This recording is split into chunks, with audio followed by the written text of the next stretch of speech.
Hi hello friends, welcome to my channel. ನಿನ್ನ ಜೊತೆ ನನ್ನ ಕತೆ ಧಾರಾವಾಹಿಯ ಇಂದಿನ ಪೂರ್ತಿ ಸಂಚಿಕೆಯಲ್ಲಿ ಏನಾಗುತ್ತೆ ಅಂತ ನೋಡೋಣ. ಸಿಹಿ ಸಿದ್ದಿ ಜೊತೆಗೆ ಈ ಒಂದು ಸೀರಿಯಲಲ್ಲಿ ಹೇಳ್ತಾ ಇದ್ದೀನಿ. ಇವತ್ತಿನ ಸಂಚಿಕೆ ತುಂಬಾ ಅದ್ಭುತವಾಗಿದೆ. ನಾವು ಭೂಮಿ ಮತ್ತು ಅಜಿತ್ ದೂರ ಆಗ್ತಾ ಇದ್ದಾರೆ ಅನ್ನೋ ಒಂದು ಸಂದರ್ಭದಲ್ಲಿದ್ದೋ, ಆದರೆ ಅವರಿಬ್ಬರು ಹತ್ರ ಆಗೋ ಸಂದರ್ಭ ಹತ್ರನೇ ಬಂದಿದೆ. ಅಜಿತ್ ಅವ್ರು ಮಾಡಿದ್ದು ಒಂದು ಒಳ್ಳೆ ಕೆಲಸದಿಂದ ಇವತ್ತು ಸಮಸ್ಯೆ ಎಲ್ಲವೂ ಸಹ ಬಗೆಹರಿದಿದೆ. ಬನ್ನಿ ಪೂರ್ತಿ ಸಂಚಿಕೆ ನೋಡೋಣ. ನೀವಿನ್ನು ಸಬ್ಸ್ಕ್ರೈಬ್ ಮಾಡಿ ವಿಡಿಯೋಸ್ಗಳನ್ನ ನೋಡ್ತಾ ಇದ್ದರೆ ದಯವಿಟ್ಟು ಸಬ್ಸ್ಕ್ರೈಬ್ ಮಾಡಿ. ವಿಡಿಯೋ ಇಷ್ಟ ಆಯಿತು ಅಂದರೆ ಲೈಕ್ ಮಾಡಿ. ನೆನ್ನೆ ಹೇಳಿದ ರೀತಿಯೇ ಭೂಮಿ ಅಜಿತ್ನ ಬಿಟ್ಟೋಗ್ತಾಳೆ, ಕಾನ್ಸ್ಟೇಬಲ್ ಆಗಿ ಮನೆಗೆ ಬಂದು ನನಗೂ ನಿನಗೂ ಯಾವ ಸಂಬಂಧನೂ ಇಲ್ಲ, ಮನೆ ಬಿಟ್ಟೋಗ್ತಾಳೆ ಅನ್ನೋ ಒಂದು ಕನಸು ಬಿದ್ದಿರುತ್ತೆ ಸಂಗೀತ ಅವ್ರಿಗೆ. ಹೊರತು ಅದು ನಿಜ ಅಂತೂ ಆಗಿರಲ್ಲ. ಸಂಗೀತಗೆ ಭೂಮಿ ಮೇಲೆ ಎಷ್ಟು ಪ್ರೀತಿ ಇರುತ್ತೆ ಅಂದರೆ, ಭೂಮಿ ಭೂಮಿ ಬಿಟ್ಟೋಗ್ಬೇಡ ಭೂಮಿ ಅಂತ ಹೇಳ್ಬಿಟ್ಟು ಜೋರಾಗಿ ಕಿರ್ಚ್ಕೊತಾ ಇರ್ತಾರೆ. ಅಯ್ಯೋ ಅಮ್ಮಂಗೆ ಏನಾಯಿತು ಅಂತ ಹೇಳ್ಬಿಟ್ಟು ಎಲ್ಲ ಸಡನ್ನಾಗಿ ಹೋದಾಗ ಅದು ಭೂಮಿ ಅಜಿತಿಂದ ದೂರ ಆಗ್ತಿದ್ಲು ಕಣೋ ಶ್ರವಣ. ನನ್ನ ಕನಸೇನಾದರೂ ನಿಜ ಆಗ್ಬಿಟ್ರೆ ನನಗೆ ಅವತ್ತಿಂದ ಈ ಅನುಮಾನನೇ ಜಾಸ್ತಿ ಆಗ್ಬಿಟ್ಟಿದೆ ಅಂದಾಗ ಭೂಮಿ ಅಜಿತ್ನ ಬಿಟ್ಟು ದೂರ ಹೋಗ್ತಾ ಇದ್ಲು. ಅವಳಿಗೆ ಬಳ್ಳಾರಿಗೆ ಟ್ರಾನ್ಸ್ಫರ್ ಆಗಿತ್ತು, ಕಾನ್ಸ್ಟೇಬಲ್ ಕೆಲಸನೂ ಸಿಕ್ಕಿತ್ತು ಅಂದಾಗ, ಅಕ್ಕ ಅಜಿತ್ ಮತ್ತು ಭೂಮಿ ತುಂಬ ಚೆನ್ನಾಗಿದ್ದಾರೆ, ಮೊದಲು ನೀರು ಕುಡಿ ನೀನು ಅಂತೇಳ್ಬಿಟ್ಟು ನೀರನ್ನ ಕುಡಿಸ್ತಾರೆ. ಏನೋ ಗೊತ್ತಿಲ್ಲ ಕಣೋ, ನನಗೆ ಒಂದು ಸ್ವಲ್ಪ ದಿವಸದಿಂದ ಅಜಿತ್ ಮತ್ತು ಭೂಮಿ ನಡುವೆ ಏನೋ ಸರಿ ಇಲ್ಲ ಅಂತೇಳ್ಬಿಟ್ಟು ಅನುಮಾನ ಜಾಸ್ತಿ ಆಗಿಬಿಟ್ಟಿದೆ, ಅದಕ್ಕೆ ಈ ರೀತಿ ಎಲ್ಲ ಆಗ್ತಾ ಇದೆಯೋ ಅಂದಾಗ ಅವರಿಬ್ಬರು ಎಷ್ಟು ಅನ್ಯೋನ್ಯತೆಯಿಂದ ಇದ್ದಾರೆ ಅಂತ ಬೇಕಾದ್ರೆ ಅಜಿತ್ನೇ ಕೇಳಕ್ಕ ಅಂತೇಳ್ಬಿಟ್ಟು ಶ್ರವಣ್ ಹೇಳ್ತಿರ್ತಾರೆ. ಶ್ರವಣ, ಭೂಮಿ ನಮ್ಮನ್ನೆಲ್ಲ ಬಿಟ್ಟು ಹೋಗಲ್ಲ ತಾನೇ ಅಂತೇಳ್ಬಿಟ್ಟು ಸಂಗೀತ ಹೇಳ್ತಾ ಇರ್ತಾರೆ. ಯಾಕಕ್ಕ ಈ ಥರ ನಡ್ಕೊತಾ ಇದೆಯಾ ಅಂದರೆ, ಅಜಿತ್ಗೆ ಒಂದು ಕಡೆ ಕಣ್ಣೀರು. ಏನಾದರೂ ಭೂಮಿ ಮನೆ ಬಿಟ್ಟಾಗ ಹೋಗ್ತಾ ಇದ್ದಾಳೆ ಅನ್ನೋದು ನಿಜಾಂಶ ಅಮ್ಮಂಗೆ ಗೊತ್ತಾಗ್ಬಿಟ್ರೆ ಖಂಡಿತ ಅಮ್ಮ ಬದುಕ್ತಾರಾ ಅನ್ನೋದು ಅಜಿತ್ಗೆ ಒಂದು ಪ್ರಶ್ನೆಯಾಗಿ ಉಳಿದ್ಬಿಡುತ್ತೆ. ಯಾಕೆಂದರೆ ಭೂಮಿನ ಅಷ್ಟು ಪ್ರೀತಿ ಮಾಡ್ತಾ ಇರ್ತಾರೆ ಸಂಗೀತ ಅವರು. ಅಮ್ಮ ನಾನೀಗ ಒಂದು ಟ್ಯಾಬ್ಲೆಟ್ಸ್ ಕೊಡ್ತೀನಿ, ಅದನ್ನು ತೊಗೊಂಡು ನಿದ್ರೆ ಮಾಡು, ನೀನು ಏನೂ ಆಗಲ್ಲ, ಅದಕ್ಕೆ ಯಾಕೆ ನಮ್ಮನ್ನು ಬಿಟ್ಟು ಹೋಗ್ತಾರೆ ಅಂತ ನಚ್ಚಿ ಟ್ಯಾಬ್ಲೆಟ್ಸ್ ಕೊಡ್ತಾರೆ. ಆ ನಿದ್ದೆಗಣ್ಣಲ್ಲೂ ಭೂಮಿ ಅಂತೇಳ್ಬಿಟ್ಟು ಕನ್ವರ್ಸ್ತಾ ಇರ್ತಾರೆ ನಮ್ಮ ಸಂಗೀತ ಅವರು. ಇದನ್ನು ನೋಡಿ ಅಜಿತ್ಗೆ ಏನು ಮಾಡಬೇಕು ಅಂತಲೇ ಗೊತ್ತಾಗಲ್ಲ. ಸೊ ಸತ್ಯಣ್ಣನ ಜೊತೆ ಹೋಗಿ, ಸತ್ಯಣ್ಣ ಏನು ನಡೀತಾ ಇದೆ ನನ್ನ ಜೀವನದಲ್ಲಿ, ನಾನು ಯಾವತ್ತೂ ಯಾವನು ಸಮಸ್ಯೆ ಅಂತಲೇ ಅಂದ್ಕೊಂಡಿಲ್ಲ, ಎಷ್ಟು ದೊಡ್ಡ ಸಮಸ್ಯೆ ಬಂದರೂ ನಾನು ಅದನ್ನು ಪರಿಹಾರ ಮಾಡ್ಕೋತೀನಿ. ಅಲ್ಲ, ನಾನು ಇವತ್ತು 1000 ರೂಪಾಯಿ ಇನ್ವೆಸ್ಟ್ ಮಾಡ್ತಿದ್ದೀನಿ ಅಂದರೆ 2 ವರ್ಷ ಆದಮೇಲೆ ಅದು ಏನಾಗ್ಬೋದು, ಎಷ್ಟು ಇದು ಬರ್ಬೋದು, ಲಾಭ ಬರ್ಬೋದು ಅಂತ ಇವತ್ತು ಕೂತ್ಕೊಂಡು ಯೋಚನೆ ಮಾಡ್ತಾ ಇದ್ದೀನಿ. ಆದರೆ ಅಮ್ಮನ ವಿಚಾರದಲ್ಲಿ ನಾನು ಏನು ಯೋಚನೆ ಮಾಡೋಕ್ಕಾಗ್ತಿಲ್ಲ. ನಾನು ಅವ್ರಿಗೆ ದೊಡ್ಡ ಅನ್ಯಾಯ ಮಾಡಿಬಿಟ್ಟಿದ್ದೀನಿ ಸತ್ಯಣ್ಣ, ದಯವಿಟ್ಟು ನನಗೆ ಹೊಡಿರಿ ಸತ್ಯಣ್ಣ, ಬೆಲ್ಟ್ ಬಿಚ್ಕೊಂಡು ಅಂದ್ಬಿಟ್ಟು ಅಜಿತ್ ಹೇಳ್ತಿದ್ರೆ, ಅಜಿತ ಏನು ಇದು ಚಿಕ್ಕ ಹುಡುಗ ಆಡ್ದಂಗೆ ಆಡ್ತಾ ಇದೆಯಾ ಅಂದ್ಬಿಟ್ಟು ಸತ್ಯಣ್ಣ ಹೇಳ್ತಾರೆ. ಇನ್ನೇನು ಮಾಡಲಿ ಸತ್ಯಣ್ಣ, ಇವಾಗ ಅಮ್ಮಂಗೆ ಕನಸು ಬಿದ್ದಿದ್ದಕ್ಕೆ ಇಷ್ಟರ ಮಟ್ಟಿಗೆ ಅವರು ಇದು ಮಾಡ್ತಾ ಇದ್ದಾರೆ, ಬಿಹೇವ್ ಮಾಡ್ತಾ ಇದ್ದಾರೆ ಅಂದರೆ, ನಾಳೆ ಒಂದಿನ ಭೂಮಿ ಬಂದು ಈ ನಮ್ಮಿಬ್ಬರು ಮದುವೆ ಸುಳ್ಳು ಅಂತ ಹೇಳ್ಬಿಟ್ರೆ ಅಮ್ಮನ ಪರಿಸ್ಥಿತಿ ಏನಾಗ್ಬೋದು ಸತ್ಯಣ್ಣ. ನಾನು ಹುಟ್ಟಿರೋಕ್ಕಾದ್ರೂ ನನ್ನ ಜೀವನ ಸಾರ್ಥಕತೆ ಸಿಗುತ್ತಾ, ಅಮ್ಮನ ಪ್ರಾಣಕ್ಕೆ ನಾನೇ ಕುತ್ತನ್ಬಿಟ್ನಾ ಅಂತೇಳ್ಬಿಟ್ಟು ಈ ಕಡೆ ಅಜಿತ್ ಒದ್ದಾಡ್ಬಿಡ್ತಾರೆ. ಅಜಿತ, ಇದಕ್ಕೆಲ್ಲ ಉತ್ತರ ಒಂದೇ ಕಣೋ, ನೋಡೋ ಎಲ್ಲಿ ಸತ್ಯಣ್ಣ, ಎಲ್ಲಿ ಉತ್ತರ ಸಿಗುತ್ತೆ, ಅವಳು ನನಗೆ ಮಕ್ಕಳ್ದಂಗೆ ಗುಡ್ ಬಾಯ್ ಹೇಳಿ ಕಳಿಸ್ಬಿಟ್ಲು ಸತ್ಯಣ್ಣ, ಒಂದಲ್ಲ ಒಂದಿನ ಬಂದು ಅವಳು ಖಂಡಿತ ಅಮ್ಮನ ಹತ್ರ ಸತ್ಯ ಹೇಳ್ತಾಳೆ ಅಂದಾಗ, ಇಲ್ಲ ಕಣೋ ಇದಕ್ಕೆಲ್ಲ ಪರಿಹಾರ ಅಂತ ಒಂದಿದೆ ನೋಡೋ, ನೀವು ಇಷ್ಟು ದಿನ ಕಾಂಟ್ರಾಕ್ಟ್ ಮದುವೆ ಅನ್ನೋ ಬೇಸ್ ಮೇಲಿದ್ರ, ಇನ್ನು ಮುಂದೆ ನೀನು ಸಾಹಿತ್ಯನ ಮರೆಯೋಕ್ಕೆ ಆ ಕಾಂಟ್ರಾಕ್ಟ್ ಮದುವೆ ಆಗಿದ್ದೆ, ಆದರೆ ಇನ್ಮೇಲೆ ಭೂಮಿನ ನಿಜವಾದ ಮದುವೆ ಆಗ್ಬೇಕು ನೀನು, ಇದೇ ಪರಿಹಾರ ಅಂತೇಳ್ಬಿಟ್ಟು ಸತ್ಯನ ಹೇಳ್ತಾರೆ. ಮದುವೆನ ಸತ್ಯಣ್ಣ, ಅವಳು ನನ್ನ ಮೇಲೆ ಪ್ರೀತಿ ಇದ್ದಿದ್ರೆ ಈ ಥರ ಎಲ್ಲ ನಡ್ಕೊತಾ ಇದ್ಲ ಸತ್ಯಣ್ಣ, ಗುಡ್ ಬಾಯ್, ಇನ್ಯಾವತ್ತೂ ನನ್ನ ಮುಖ ನೋಡೋಕೆ ಬರಬೇಡಿ ಅಂದಾಗ ಅದನ್ನೇ ಮನಸ್ಸಲ್ಲಿ ಇಕ್ಕೊಂಬಿಟ್ಟಿದ್ಯಾ ಕಣೋ ಜಿತ, ನೀನು ಅರ್ಥ ಮಾಡ್ಕೋ, ಭೂಮಿ ಮನಸ್ಸಲ್ಲಿ ನೀನಿದ್ಯಾ, ನೀನು ಅವ್ರ ಅಮ್ಮನ ಬಿಡಿಸ್ಕೊಡ್ತೀಯಾ ಅನ್ನೋ ನಂಬಿಕೆ ಅವಳಿಗಿದೆ ಅಂದಾಗ, ನಂಬಿಕೆ ಏನೋ ಇದೆ, ಆದರೆ ಅವ್ರ ಅಮ್ಮನ ಬಿಡಿಸ್ಕೊಟ್ಟ ಮೇಲೆ ಅವಳು ಕರ್ಕೊಂಡು ಹೋಗ್ತಾ ಇರ್ತಾಳೆ ಅಷ್ಟೇ, ನಮ್ಮನೆಗೆ ಬರಲ್ಲ ಸತ್ಯಣ್ಣ ಅಂತೇಳ್ಬಿಟ್ಟು ಒದ್ದಾಡ್ತಿರ್ತಾರೆ. ಆಗಿದ್ದಾಗಲಿ ಭಾಗ್ಯಮ್ಮನ ಬಿಡಿಸೋದಷ್ಟೇ ನನ್ನ ಕರ್ತವ್ಯ ಅಂತೇಳ್ಬಿಟ್ಟು ಅಜಿತ್ ಮುಂದಾಗ್ತಾರೆ. ಇನ್ನು ಈ ಕಡೆ ಜಡ್ಜ್ ಸಾಹೇಬರು ನೋಡಿ, ಎಲ್ಲ ಸಾಕ್ಷಿಗಳು ಭಾಗ್ಯಮ್ಮನ ವಿರೋಧವಾಗಿದ್ದಾವೆ, ಹಂಗಾಗಿ ಅವ್ರಿಗೆ ಮರಣದಂಡನ ವಿಧಿಸ್ತಾ ಇದ್ದೀವಿ ಅಂತೇಳ್ಬಿಟ್ಟು ಉಲ್ಟಾ ಹೊಡೆದ್ಬಿಡ್ತಾನೆ ಭದ್ರ. ಈ ಕಡೆ ಜಡ್ಜ್ ಅವರು ಲಾಸ್ಟ್ ಕೊನೆ ತೀರ್ಮಾನ, ಅಂತಿಮ ತೀರ್ಮಾನ ಈ ರೀತಿ ಕೊಡ್ತಾ ಇರ್ತಾರೆ, ಭಾಗ್ಯಮ್ಮಂಗೆ ಮರಣದಂಡನೆ ಅಂತ. ಸೊ ಅದು ನಮ್ಮ ಭೂಮಿಗೆ ಕನಸು ಬಿದ್ದಿರುತ್ತೆ ಅಷ್ಟೇ, ಅದು ನಿಜ ಅಂತೂ ಅಲ್ಲ.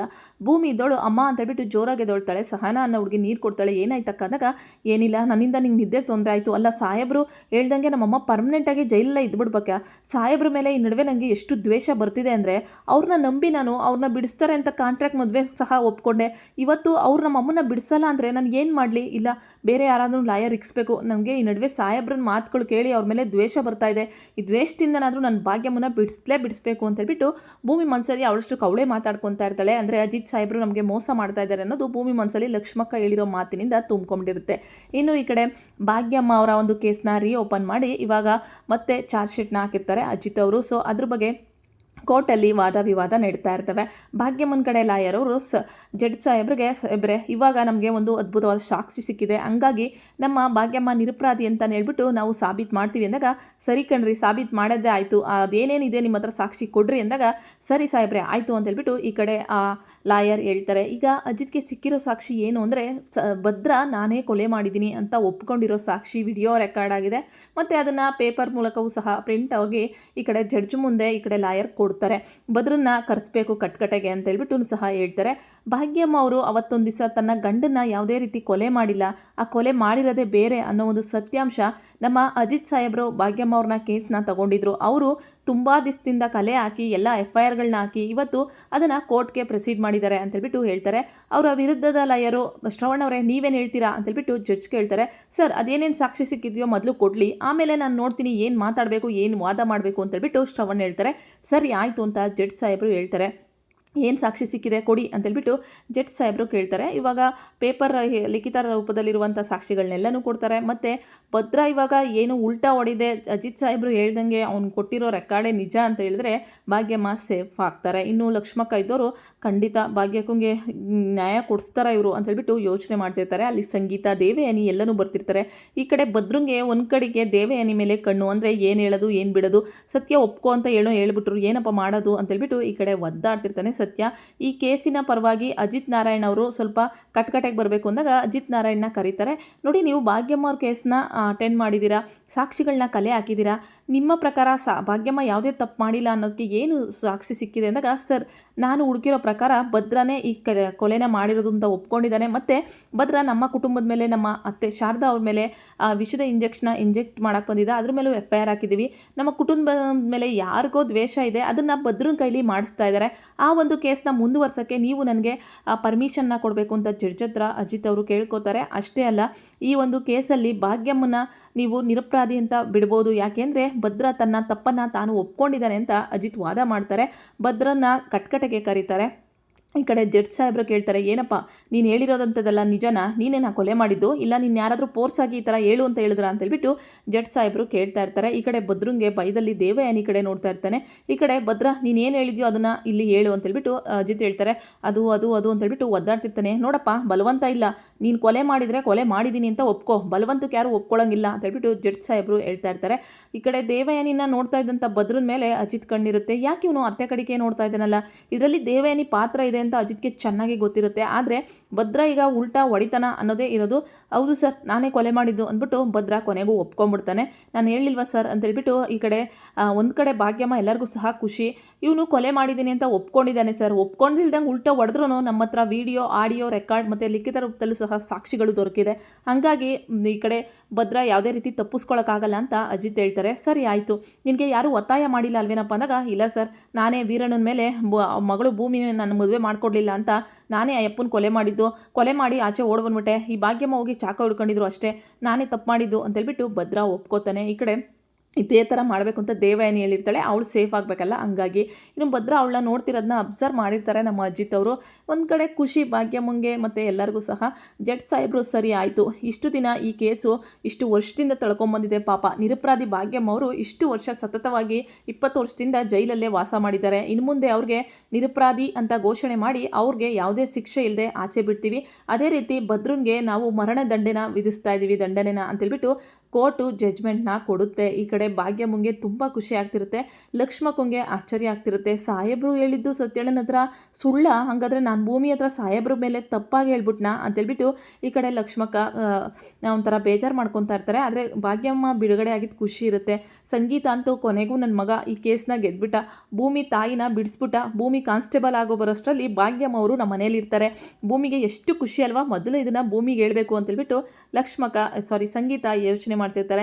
ಈ ಕಡೆ ಅಜಿತ್ಗೆ ಕೇಸ್ ಗೆದ್ದಿದ್ದ ಖುಷಿ ತುಂಬಾ ಇರುತ್ತೆ. ಹಂಗೆ ಈ ಕೇಸ್ನ ಮುಂದುವರಿಸಬೇಕು, ಇದರಿಂದ ಯಾರಿದ್ದಾರೆ ಸುಫಾರಿ ಕಿಲ್ಲರ್ ಅವ್ರನ್ನೂ ಸಹ ಕಂಡುಹಿಡಿಯೋಕ್ಕೆ ನೀವು ಪರ್ಮಿಷನ್ ಕೊಡಬೇಕು ಅಂತ ಪರ್ಮಿಷನ್ನ ತಗೊತಾರೆ. ಇನ್ನು ಭದ್ರನ್ನ ನೀನು ಹೋಗು ನಾನು ಬಿಡಿಸ್ತೀನಿ ಅಂತೇಳ್ಬಿಟ್ಟು ಮೊದಲೇ ದೇವಯಾನಿ ಅವನಿಗೆ ಹೇಳಿರ್ತಾಳೆ. ಹಂಗಾಗಿ ಜಡ್ಜ್ ಸಾಹೇಬರು ಭದ್ರಂಗೆ ಶಿಕ್ಷೆ ಕೊಡ್ತಾರೆ. ಇನ್ನು ಈ ಕಡೆ ಭಾಗ್ಯಮ್ಮ ಅವ್ರ ಕೇಸ್ ಗೆಲ್ತದೆ, ಭಾಗ್ಯಮ್ಮ ಅವ್ರು ರಿಲೀಸ್ ಆಗ್ತಾರೆ. ಆಶ್ಚರ್ಯ ಆಗೋ ವಿಚಾರ ಏನಪ್ಪ ಅಂದರೆ ಲಕ್ಷ್ಮಕ್ಕಂಗೆ ಸತ್ಯಣ್ಣ ಮತ್ತು ಅಜಿತ್ ಸಾಹೇಬರು ಮಾತಾಡಿದ ಮಾತು ನಿಜವಾಗ್ಲೂ ನಿಜನ ಸುಳ್ಳ ಇದು ನಾನು ನಂಬಿದ್ದು. ಹಂಗಿದ್ರೆ ಭೂಮಿ ಹತ್ರ ನಾನು ಸುಳ್ಳು ಹೇಳ್ಬಿಟ್ಟಿದ್ದೀನಿ ಸಾಹೇಬ್ರ ಬಗ್ಗೆ. ನಮ್ಮ ಸಾಹೇಬರು ಯಾವತ್ತೂ ಸಹ ತಪ್ಪು ಮಾಡಲ್ಲ, ಅವ್ರು ಕೆಟ್ಟದ್ದು ಬಯಸಲ್ಲ ಭೂಮಿಗೆ ಅನ್ನೋದು ಇದೇ ಸತ್ಯ ಆಯಿತು. ಅಯ್ಯೋ ನಾನು ಎಂಥ ಅನಾಹುತ ಮಾಡಿಬಿಟ್ಟೆ, ಭೂಮಿ ಹತ್ರ ನಾನು ಸುಳ್ಳು ಹೇಳ್ಬಿಟ್ನಲ್ಲ ಅಂತೇಳ್ಬಿಟ್ಟು ಲಕ್ಷ್ಮಕ್ಕಂಗೆ ತಳಮಳ ಶುರುವಾಗ್ತಿರುತ್ತೆ.